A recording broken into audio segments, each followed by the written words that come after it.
ეხლა რაც შეეხება თავარი ბრძოლა რა, თავარი რითი დამეწყო დღევანდელი გადაცემა ვფიქრობდი და იმ დღეს მელ გიბსონზე ნიუსი გაუში რაღაცა ათონის მთაზე რო იყო და რაღაცა და ამის მერე მინდოდა რომ ამით დავიწყო თავარი ბრძოლა ეხლა თავარი ბრძოლა არის აი სულიერებას და სულიერება ებრძვის მოკლედ ბოროტებას, მატერიალიზმს, ეპშტეინიზაციას, მექანიკურ სამყაროს მოკლედ რა, პედოფილიას და ყველაფერს ერთად და პირდაპირ ბრძოლა მიდის ქრისტესთან მოკლედ რა.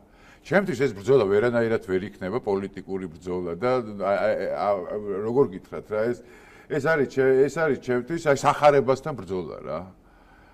და ან გადარჩება სახარება და ან არ გადარჩება რა. ხო და ქართველები ამ ბრძოლის ავანგარდში ვართ, ესე მგონია მე რა. რა ვიცი, ეს დამტკიცდა კიდევაც, ხო, უწმინდესის გარდაცვალების მერე ყველაფერი რა და მე მგონია რომ ისინი εμას ვერასოდეს ვერ მიხვდებიან, ვისაც ელემენტარულად ღმერთის არ წამთ და ქრისტესი არ წამთ რა. იმათი გონიათ რომ ეს რაღაცა პოლიტიკური ბიძინა ივანიშვილს ებრძვიან და რაღაცა და სულ სხვა ბრძოლა არის ეს ბრძოლა რა. ეს ბრძოლა დღეს ჩვენ ეგრე მთელ სოფლიოში მიდის რა. ხო და მასშტაბებიც ეხა ჩემთვის ვერ იქნება გასაგებია რომ დავუშვათ იქ ფასები, ხორცი, კალბასი რაღაცა გასაგებია, მაგრამ მასშტაბურად ჩემთვის უფრო სხვა ბრძოლა არის ეს რა. როგორ გითხრათ, აი როგორ გითხრათ რა. თუ ამას ყველაფერს მასშტაბებში არ უყურებ ხო რა ხდება დღეს სოფლიოში და რა ბრძოლა მიდის და მაგიტო ვანახე ზუსტად ის მელ გიბსონის ნიუსიც ხო ამას ძალიან დიდი რაოდენობა ადამიანების ჩვენ ქვეყანაში ძალიან კარგად ხვდება მაგრამ არიან ისეთი ადამიანები ვინც ამ მასშტაბს ვერ ქაჩავს რა იმიტომ რომ ადამიანს როდესაც საფიქრალი აქვს ხორცზე, პურზე, ყველზე, რაღაცა პამიდორზე და რაღაც ელემენტარულზე ხო იმისთვის ძალიან რთულია მასშტაბებში ფიქრი რა. არა და უსერიოზულესი ბრძოლა მიდის რა. უსერიოზულესი ბრძოლა მიდის სულიერებას და უსულობას შორის რა. მოგია, მაგრამ ღმერთთან ბრძოლა არავის არასდროს მოუგია. ღმერთთან ბრძოლა არავის არასდროს მოუგია. კი ბატონო. წავარდნილ ათეისტებსაც ბოლოს სიტყვად ყოველთვის ჰქონდათ უფალი და ღმერთი. მასთან დაკავშირებული ფრაზები ყველასთან. ამიტომ არარეალურია ეს ისედაც ეგრე მით უმეტეს ისეთ ქვეყანაში როგორც საქართველოა. არ არსებურია მაგრამ. არა, საქართველო არის თან ავანგარდში ამ ბრძოლის გესმის. აი ეს არის ყველაზე უფრო მნიშვნელოვანი რა. სულიერი ბრძოლის ავანგარდში დღეს დედამიწაზე არის საქართველო, ნომერ პირველი რა. კი შეიძლება იყოს იქ დავში სერბეთი, რაღაცა მაგრამ ხო ხედავთ ახლა სოფლიოში საერთოდ ქრისტიანობას რა ჭირს ხო? ხო ხედავ რა ხდება ახლა გინდაც რუსეთი, გინდაც უკრაინა, გინდაც ის ხო? ერთადერთი ქვეყანა დავრჩით რა ამის ავანგარდში ვინც ვართ და ვინც არ შეწყვეტილა, ნუ პატრიარქის დასაფლავებამ კარგად დაგვანახა რა. სიტყვა თქვა დამთავრდა. თავისი სიტყვა თქვა რომ ესა ვარ ჩვენ ეს ქვეყანა ვარ გესმის და ამას რომ ადამიანები ვერ ხვდებიან, აი ძალიან გული მწყდება რა. და ჩადიან იმ დონეზე რაც არის კალბასი რა როგორ გითხრათ კი ეს გასახილველი თემაა და რასაკვირველია ეკონომიკური ფასები წამლები ყველაფერი ძალიან მნიშვნელოვანია და ძალიან გასახილველია მაგრამ ამასთან შედარებით ეს არის აი აქ არის რა აი აქ არის თავარი თემა და აი აქ არის დანარჩენი რა ეს ყველაფერი ხო ხვალდაზე არავის არ ემახსოვრება ხო და ფასები დღეს როგორი იყო ანისა რა და ეს ბრძოლა ყოველთვის ყველას ემახსოვრება იმიტომ რომ მთელი საქართველოს ისტორია ეს ბრძოლა არის რა და უნდა აღვნიშნო აუცილებლად როგორც ჟურნალისტმა ძალიან მტკივა რომ მედია რეალურად საქართველოში პრაქტიკულად პასიურად კი არა საერთოდ არ საუბრობს ამ ყველაფერზე საუბრობთ ჩვენ და შეიძლება კიდევ ერთეულები ერთხელზეც ვერ ჩამოითვლი იმდენად და მეტი უნდა ვისაუბროთ იმიტომ რომ სადაც მსოფლიო მასშტაბის და ესეთი ტოტალური გლობალური ომი მიდის რწმენასთან ხო იქ მედიამ უნდა თქვას თავის სიტყვით რომ მედია დღესდღეობით გადამწყვეტია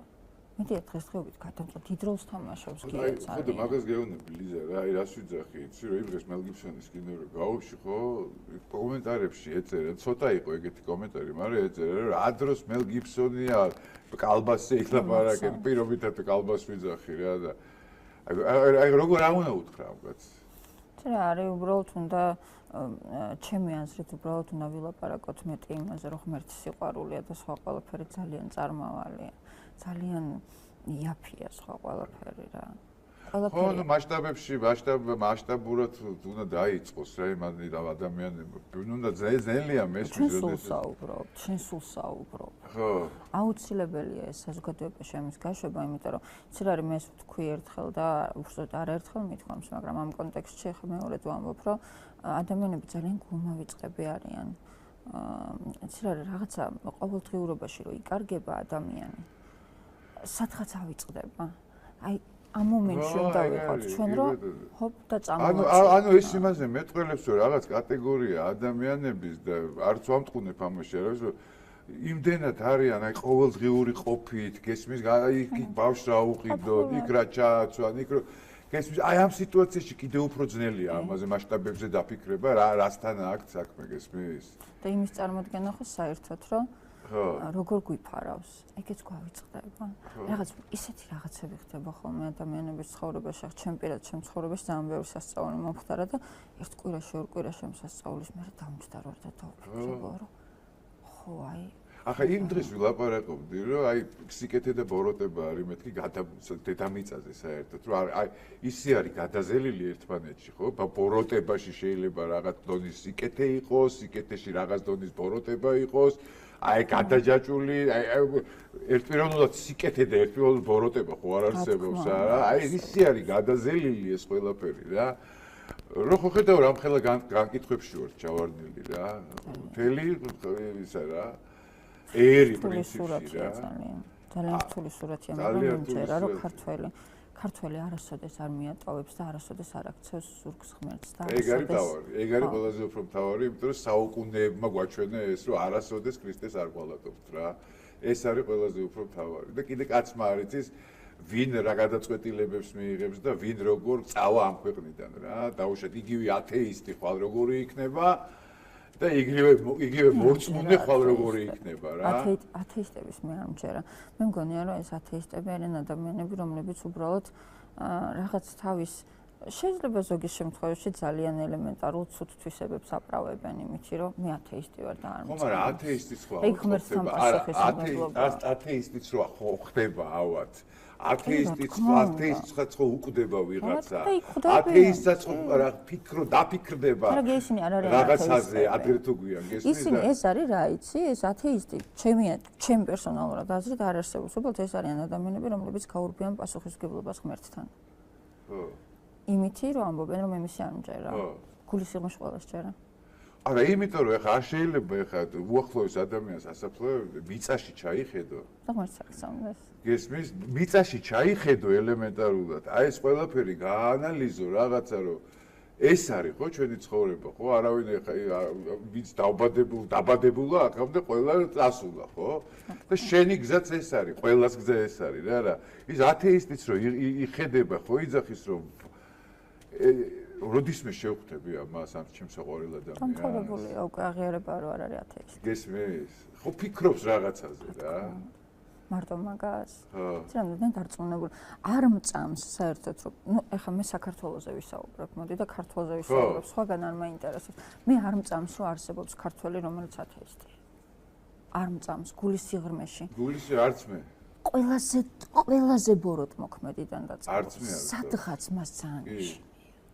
არც ზუსტად ეზე ვფიქრობ მეც რა. არ არსებობს. არ არსებული ამბავია რა.